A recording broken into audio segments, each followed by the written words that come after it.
بسم اللہ الرحمن الرحیم الورقۃ الخامسۃ فی النحو السوال الاول 1424 ہجری الشق الاول۔ میرے خیال میں ہم نے یہی پیپر حل کرنا ہے، میں پیچھے برل پھر بھی دیکھ لیتا ہوں۔ 1425 ہم نے حل کیا تھا، آج 1424 کرتے ہیں۔ اما الوصف فلا یجتمع مع العلمیت، بہرحال وصف یہ علمیت کے ساتھ جمع نہیں ہوتا، اصلا بالکل بھی۔ غیر منصرف کے دو اسباب میں سے ایک وصف ہے اور ایک علمیت ہے۔ تو یہاں سے ایک ضابطہ بیان فرما رہے ہیں، وہ ضابطہ یہ ہے کہ ایسا نہیں ہو سکتا کہ ایک لفظ غیر منصرف ہو اور اس میں ایک سبب وصف ہو اور ایک سبب علمیت ہو، کیونکہ وصف اور علمیت آپس میں جمع نہیں ہو سکتے۔ وَشَرْطُهُ أَن يَكُونَ وَصْفًا فِي أَصْلِ الْوَضْعِ، یہاں سے مصنف رحمۃ اللہ علیہ وصف کے غیر منصرف کا سبب بننے کی ایک شرط بیان فرماتے ہیں کہ وصف غیر منصرف کا سبب بنتا ہے، لیکن اس کے لیے شرط یہ ہے کہ وہ وصف ہو اصل وضع میں، یعنی لغوی اعتبار سے وہ لفظ بطور وصف کے استعمال ہوا ہو، جیسے اسود اور ارقم۔ اب یہ اسود بولتے ہیں کالے سانپ کو اور ارقم بولتے ہیں چت کبرے سانپ کو۔ اب یہ دونوں لفظ سانپ کے لیے بطور وصف کے استعمال ہوتے ہیں۔ بعد میں اگرچہ یہ کسی کا نام بھی رکھ دیا جائے، لیکن نام رکھنے کے باوجود چونکہ اصل وضع میں لغوی اعتبار سے یہ نام کے لیے علم کے لیے استعمال نہیں ہوتے، بلکہ لغوی اعتبار سے یہ وصف کے لیے استعمال ہوتے ہیں، کالے سانپ کے لیے اسود اور کبرے سانپ کے لیے ارقم۔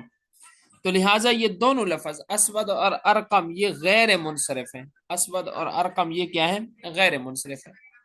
وَإِن صَارَ اسْمَيْنِ لِلْحَيَّةِ لِإِصَالَتِهِمَا فِي الْأَصْلِيَّةِ، اگرچہ یہ دونوں بن چکے ہیں سانپ کا نام، وَإِن كَانَ اگرچہ، وَإِن صَارَ اگرچہ یہ ہو گئے ہیں اسمین نام للحیتی سانپ کے لیے، یعنی یہ سانپ کے لیے بے شک نام بن گئے ہیں، بعد میں لوگوں نے چت کبرے سانپ کو نام دے دیے ہے ارقم کا اور کالے سانپ کو نام دے دیے اسود کا، لیکن پھر بھی چونکہ بے اعتبار وضع لغوی اعتبار سے یہ سانپ کا نام نہیں ہے بلکہ بطور وصف کے استعمال ہوتے ہیں، لِإِصَالَتِهِمَا اس لیے کہ یہ دونوں اصل ہے وصفیت میں۔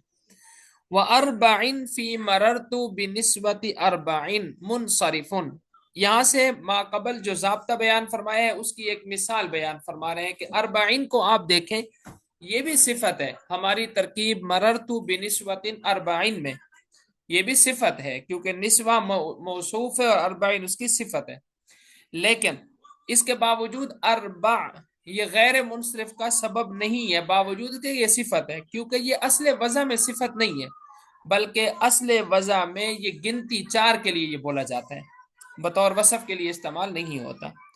وَأَرْبَعِن اور اربعین کا لفظ فی مررتو بنسبت اربعین مررتو بنسبت اربعین میں منصرف ہے، مع باوجود اس کے انہ صفت ان کے بے شک وہ صفت ہے۔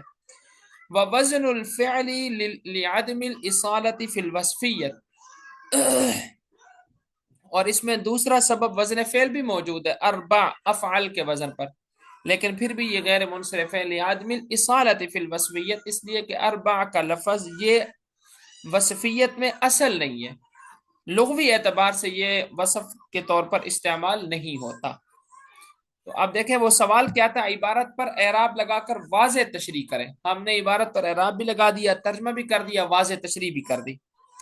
غیر منصرف کی تعریف اور حکم لکھنا نہ بھولیں، غیر منصرف کہتے ہیں اس لفظ کو جس پہ اسباب منع صرف میں سے 2 سبب یا ایک ایسا سبب جو 2 کے قائم مقام ہو پایا جائے، اور اس کا حکم یہ ہے کہ اس کے آخر میں زیر اور تنوین نہیں آتے۔ آگے ہے خلاصہ سوال، اس سوال میں 4 امور مطلوب ہیں، عبارت پر اعراب ہم نے لگا دیا، عبارت کی تشریح کر دی، غیر منصرف کی تعریف کر دی، غیر منصرف کا حکم وہ بھی کر دیا۔ الشق الثانی دوسری شق، وَعْلَمْ أَنَّ لَهُمْ قِسْمًا آخَرَ مِنَ الْمُبْتَدَئِ اور آپ جان لیں کہ بے شک نحویوں کے ہاں مبتدا کی ایک اور قسم بھی ہے۔ یہاں سے مصنف رحمت اللہ علیہ مبتدا کی دوسری قسم کی وضاحت کر رہے ہیں، لَيْسَ مُسْنَدًا إِلَيْهِ، یہاں سے مصنف رحمت اللہ علیہ نحویوں کے ہاں جو مبتدا کی دوسری قسم ہے اس کی تعریف بیان فرماتے ہیں۔ فرماتے ہیں کہ نحویوں کے ہاں مبتدا کی جو دوسری قسم ہے وہ مسند الیہ نہیں ہوتی، وهو صفة وقعت بعد حرف النفی نحو ما قائم زید او بعد حرف الاستفهام۔ یہاں سے مصنف رحمۃ اللہ علیہ نحویوں کے ہاں جو مبتدا کی دوسری قسم ہے جو مسند الیہ نہیں ہوتی اس کی تعریف بیان فرماتے ہیں۔ فرماتے ہیں کہ نحویوں کے ہاں مبتدا کی دوسری قسم جو مسند الیہ نہیں ہوتی وہ صفت ہے جو حرف نفی کے بعد واقع ہو، جیسے ما قائم زید، یا پھر حرف استفہام کے بعد واقع ہو، جیسے اقائم زید۔ اب یہاں صفت سے کیا مراد ہے؟ یہاں صفت سے مراد ہے اسم الفاعل، اسم المفعول، صفت مشبہ، اسم التفضیل، یہ مراد ہے یہاں صفت سے۔ بشرط ان ترفع تلك الصفة اسما ظاہرا نحو ما قائم الزیدان واقائم الزیدان بخلاف ما قائمان الزیدان۔ یہاں سے مصنف رحمۃ اللہ علیہ صفت کا صیغہ، اسم الفاعل، اسم المفعول، صفت مشبہ، اسم تفضیل، یہ جتنے بھی اسماء ہیں ان اسماء کے لیے مبتدا کی دوسری قسم بننے کی شرط بیان فرما رہے ہیں۔ فرماتے ہیں کہ مبتدا کی دوسری قسم یہ صفت کے صیغے بنتے تو ہیں لیکن اس شرط کے ساتھ کہ ان کے بعد کوئی اسم ظاہر موجود ہو اور یہ اسماء اس اسم ظاہر کو رفع دے رہے ہوں۔ اگر یہ اسماء اسم ظاہر کو رفع نہیں دے رہے بلکہ اپنے اندر موجود کسی ضمیر کو رفع دے رہے ہیں تو پھر یہ مبتدا کی قسم ثانی نہیں بنیں گے۔ دونوں کی مثال دیکھیں، جیسے ما قائم الزیدان، اب اس مثال کے اندر قائم صیغہ صفت کا ہے اور یہ اپنے بعد والے اسم الزیدان کو رفع دے رہا ہے۔ اب آپ سوال کریں گے کہ استاد محترم ہمیں رفع تو یہاں کے نظر ہی نہیں آ رہا، آپ کہہ رہے ہیں کہ رفع موجود ہے، تو اس کا جواب یہ ہے کہ میرے پیارے شاگرد آپ نے پوری نحو کے اندر یہ بات بارہا پڑھی ہے کہ رفع ہمیشہ پیش کی صورت میں نہیں ہوتا، بلکہ رفع کی دو صورتیں ہیں، بلکہ رفع کی کئی صورتیں ہیں۔ نمبر ایک، رفع کبھی پیش کی صورت میں ہوتا ہے، رفع کبھی الف ما قبل مفتوح کی صورت میں بھی ہوتا ہے۔ الزیدان چونکہ تثنیہ ہے اور تثنیہ کا اعراب رفع جو ہے وہ الف ما قبل فتح کے ساتھ آتا ہے، تو الزیدان میں رفع ہے لیکن وہ الف ما قبل فتح کے ساتھ ہے۔ اسی طرح اقائم الزیدان، اب یہاں پر بھی دیکھیں زیدان کو قائمون کا لفظ جو کہ صیغہ صفت کا ہے رفع دے رہا ہے اور رفع اس کا الف ما قبل فتح کے ساتھ ہے، تو ان دونوں مثالوں کے اندر قائمون کا جو لفظ ہے وہ مبتدا کی قسم ثانی بنے گا کیونکہ یہ اپنے ما بعد آنے والے اسم کو رفع دے رہا ہے۔ بخلاف ما قائمان الزیدان، بخلاف ما قائمان الزیدان کے۔ اب اس مثال کے اندر آپ دیکھیں ما قائمان الزیدان، یہاں پر اقائمان الزیدان، اس مثال کے اندر قائمان قائمون کی تثنیہ ہے، یہ رفع الزیدان، زیدان مرفوع ہے اور رفع اس کا الف ما قبل فتح کے ساتھ ہے، لیکن یہ مرفوع قائمان کی وجہ سے نہیں ہے، قائمان اس کو رفع نہیں دے رہا، اس کی وجہ یہ ہے کہ قائمان تثنیہ کا صیغہ ہے اور تثنیہ چاہے فعل ہو، تثنیہ چاہے صیغہ صفت کا ہو، وہ رفع اپنے اندر موجود ضمیر کو دیتے ہیں، تو اس کے اندر ضمیر ہے ہما ضمیر کو قائمان کیا دے رہا ہے؟ رفع دے رہا ہے، ہما ضمیر کو قائمان کیا دے رہا ہے؟ رفع دے رہا ہے۔ آگے جو الزیدان ہے وہ مرفوع ہے باعتبار خبر کے، تو ما قائمان الزیدان کی جو مثال ہے اس مثال کے اندر قائمان مبتدا اور الزیدان اس کی خبر ہے، یعنی مبتدا کی یہ قسم اول ہے، مبتدا کی یہ قسم ثانی نہیں ہے۔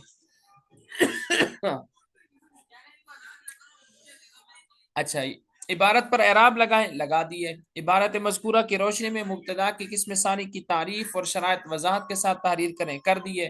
نیز مثالوں کی ترکیب کریں، ترکیب ہم کر دیتے ہیں۔ ما قائمن صیغہ ما حرف نفی، قائمن صیغہ صفت کا اور الزیدان اس کا فاعل، قائمن صیغہ صفت کا، الزیدان اپنے فاعل سے مل کر مبتدا کی قسم ثانی۔ اسی طرح قائمانی الزیدانی، حمزہ استفہامیہ، قائمن صیغہ صفت کا، الزیدان اس کا فاعل، قائمن صیغہ صفت کا اپنے فاعل سے مل کر مبتدا کی قسم ثانی۔ بخلاف ما قائمان الزیدان، یہاں قائمان مبتدا اور الزیدان اس کی خبر، مبتدا خبر مل کر جملہ اسمیہ خبریہ منفیہ۔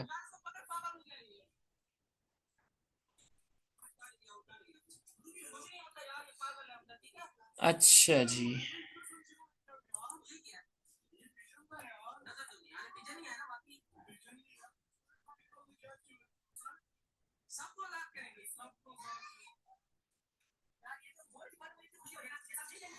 السوال الثانی 1424 ہجری،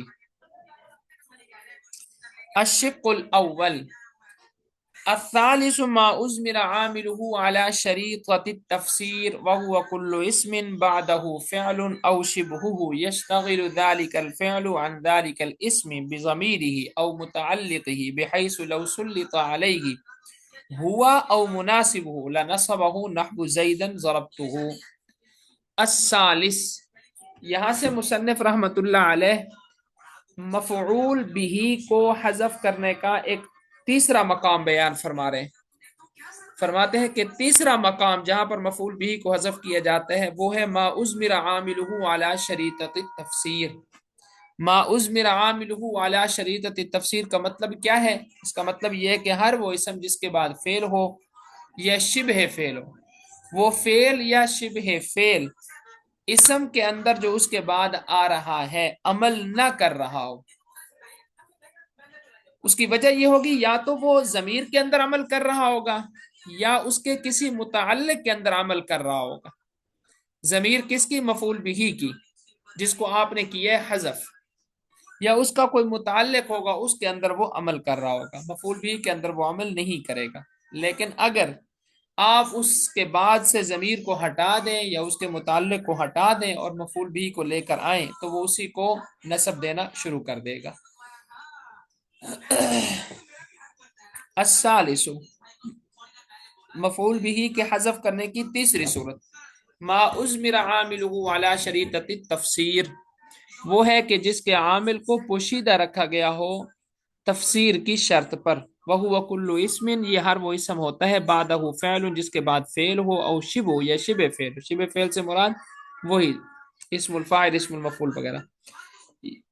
یشتغل ذلک الفعل، اعراض کر رہا ہو وہ فعل عن ذلک الاسم، اس اسم سے عمل کرنے میں، بضمیر ہی اس کی ضمیر کے اندر عمل کرنے کی وجہ سے، او متعلق یا اس کے متعلق کے اندر عمل کرنے کی وجہ سے، بحیث اس کی صورت یہ ہوتی ہے کہ لو سلط علیہ، کہ اگر اس اسم پر اس فعل کو مسلط کر دیا جائے، او مناسب ہو یا اس فعل کے کسی مناسب کو اس پر مسلط کر دیا جائے، لنصب ہو تو اس کو نصب دے دے، نحو جیسے زیدن ضربتہ۔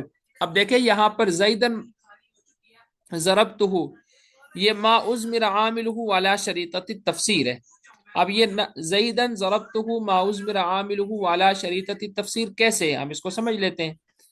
اب یہ ضربتہ فعل ہے اور یہ ضربتہ فعل زیدن کے اندر عمل نہیں کر رہا، بلکہ ضربتہ فعل عمل کر رہا ہے ہو ضمیر کے اندر، اور یہ ہو ضمیر لوٹ رہی ہے زیدن کی طرف۔ اب اگر ہم ضربتو کے اندر آخر میں ہو ضمیر کو ہٹا دیں اور زیدن کو یہاں پر لے آئیں تو ضربتو زیدن کو کیا دے دے گا؟ زبر دے دے گا، فتح نصب دے دے گا۔ تو یہ ما اضمر عاملہ علی شریطۃ التفسیر تیسرا مقام ہے جہاں پر مفعول بھی کو کیا کیا جاتا ہے؟ حذف، کیونکہ مفعول بھی کی جگہ اس کی ضمیر آ جاتی ہے۔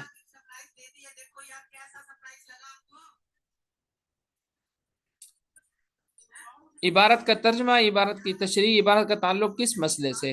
عبارت کا ترجمہ ہو گیا، عبارت کی تشریح مفعول بھی کے فعل کو جن چار جگہ پر حذف کرنا واجب ہے۔ اچھا مفعول بھی کو نہیں بلکہ مفعول بھی کے فعل کو، یہ تھوڑی سی غلطی ہوئی ہے، مفعول بھی کے فعل کو چار مقامات پر حذف کرنا واجب ہے۔ ان چار مقامات میں سے ایک مقام ہے ما اضمر عاملہ علی شریطۃ التفسیر۔ میں مفعول بھی کہہ رہا تھا، مفعول بھی نہیں، مفعول بھی کے فعل کو۔ اب یہاں مفعول بھی کا جو فعل ہے وہ ہے ضربتو، وہ زیدن سے پہلے موجود تھا، اس کو حذف کیا گیا ہے۔ اس کو حذف کیوں کیا گیا؟ کیونکہ اس کی تفسیر ضربتہ کے ساتھ یہاں پر موجود ہے۔ ما اضمر عاملہ، یعنی جس کے عامل کو پوشیدہ رکھا گیا، وہ زیدن کا عامل تھا ضربتہ، اس کو پوشیدہ رکھ دیا گیا علی شریطۃ تفسیر، تفسیر کی شرط پر کہ آگے اس کی تفسیر ہوگی۔ اب ضربتہ جس کو آپ نے حذف کیا اس کی تفسیر ضربتہ کی صورت میں کیا ہے؟ موجود ہے۔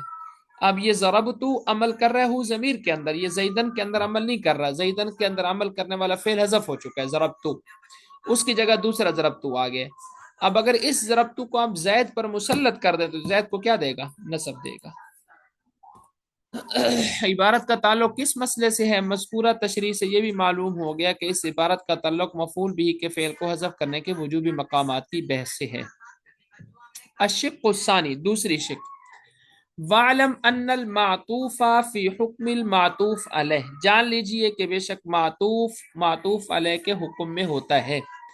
آنی، میرا مطلب یہ ہے کہ اذا کان الاول صفت لشیء، کہ جب پہلا لفظ صفت ہوگا کسی چیز کی، او خبرا لامر، یا کسی امر کی وہ خبر ہوگا، او صلۃ، یا کسی صلہ ہوگا، او حالا، یا حال ہوگا، فثانی کذالک، پس دوسرا بھی اسی طرح ہوگا۔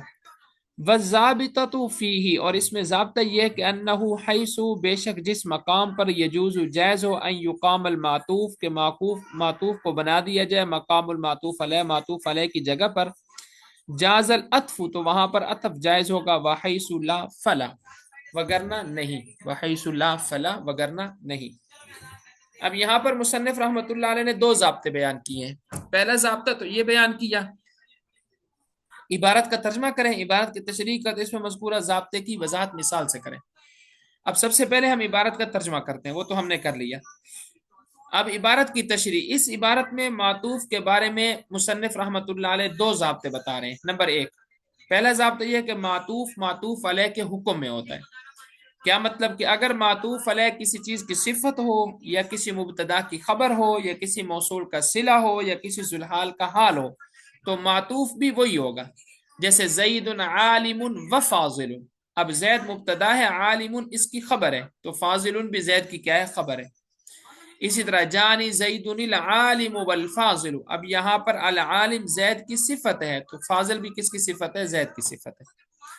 اور دوسرا ضابطہ یہ بیان کیا کہ معطوف اور معطوف علیہ والی ترکیب ہم وہاں پر کرتے ہیں کہ اگر معطوف علیہ کی جگہ معطوف کو رکھ دیا جائے تو ترجمے کے اندر کوئی فرق نہ آئے۔ جیسے زید عالم و فاضل، یہاں فاضل کو پہلے، عالم کو بعد میں لے آئے تو کوئی فرق نہیں پڑتا۔ اچھا جی، تعریف بھی ہو گئی، ترجمہ بھی ہو گیا، اور وضاحت بھی ہو گئی، مثالوں سے سمجھ بھی آ گیا۔ السوال الثالث، تیسرا سوال 1424، الشق الاول، حروف الجر حروف وضعت لافضاء الفعل او شبہہ، حروف جر وہ حروف ہوتے ہیں جن کو وضع کیا جاتا ہے تاکہ فعل کو پہنچایا جا سکے، یا شبہ فعل کو پہنچایا جا سکے، یا فعل کے معنی کو پہنچایا جا سکے۔ کہاں پہنچایا جائے؟ الی ما تلیہ، اس اسم تک جس اسم کے ساتھ حروف جر ملے ہوئے ہوتے ہیں۔ نحو جیسے مررت بزید، میں گزرا، اب فعل کا ترجمہ کیا ہے؟ گزرنا۔ اب با کے ذریعے سے فعل کے اس معنی کو آپ نے زید تک پہنچا دیا کہ میں گزرا زید کے ساتھ۔ وَأَنَا مَارٌ بِزَيْدٍ، اب یہاں پر دیکھیں مارن صیغہ صفت کا ہے، اب یہ با کے ذریعے سے صیغہ صفت کا ترجمہ تھا گزرنا، اس کو آپ نے پہنچا دیا زید کے ساتھ کہ میں گزرنے والا ہوں زید کے ساتھ۔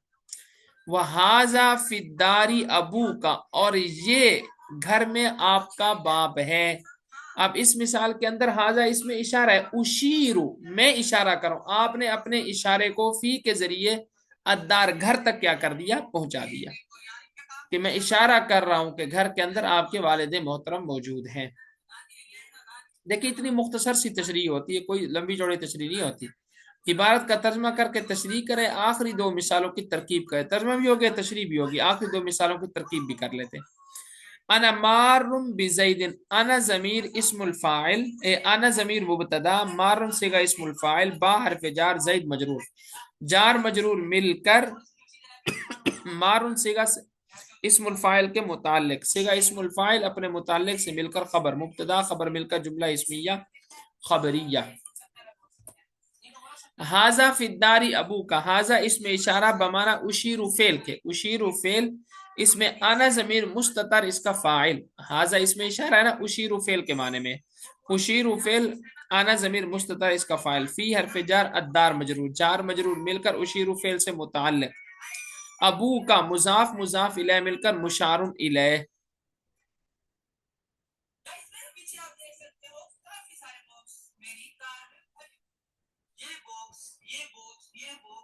اچھا حاضہ اس میں اشارہ ہے نا، حاضہ اس میں اشارہ اشیر فعل سے متعلق ہے، اسی اشیر فعل کے معنی میں ہے، تو فدار جار مجرور مل کر اشیر فعل سے متعلق ہو کر جملہ فعلیہ خبریہ ہو کر یہ مبتدا بن جائے گا، اور ابو کا مضاف مضاف الیہ مل کر اس کی خبر بن جائے گا، مبتدا خبر مل کر جملہ اسمیہ خبریہ۔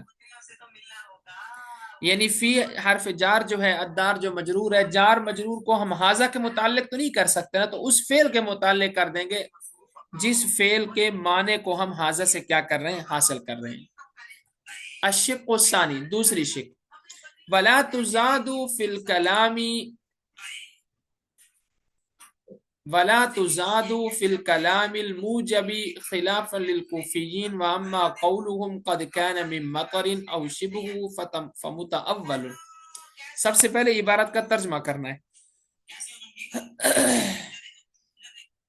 ولا تزاد فی الکلام الموجب، اور کانا ناقصہ یہ کلام موجب میں زائد نہیں ہوتا، تزادو کا جو نائب فاعل ہے وہ ہے کانا ناقصہ، کانا ناقصہ جو ہے وہ زائد نہیں ہوتا کلام موجب میں، اس میں کوفیوں کا اختلاف ہے، اور بہرحال کوفیوں کی یہ دلیل کہ قد کان من مطر، اس میں کانا زائد ہے، او شبو یا اس کی مثالیں اور بھی جو انہوں نے دی ہیں، فمتعول، پس وہ ساری تعویل والی مثالیں ہیں۔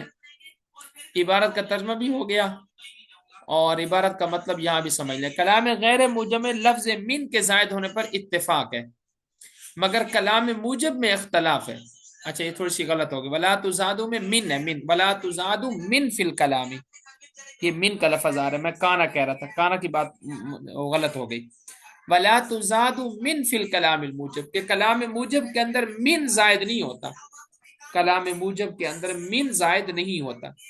کلام غیر موجب میں من کا زائد ہونا اتفاقی ہے، من جو حروف جارہ میں سے ہے وہ کبھی زائد استعمال ہوتا ہے، کبھی اور معانی کے اندر استعمال ہوتا ہے۔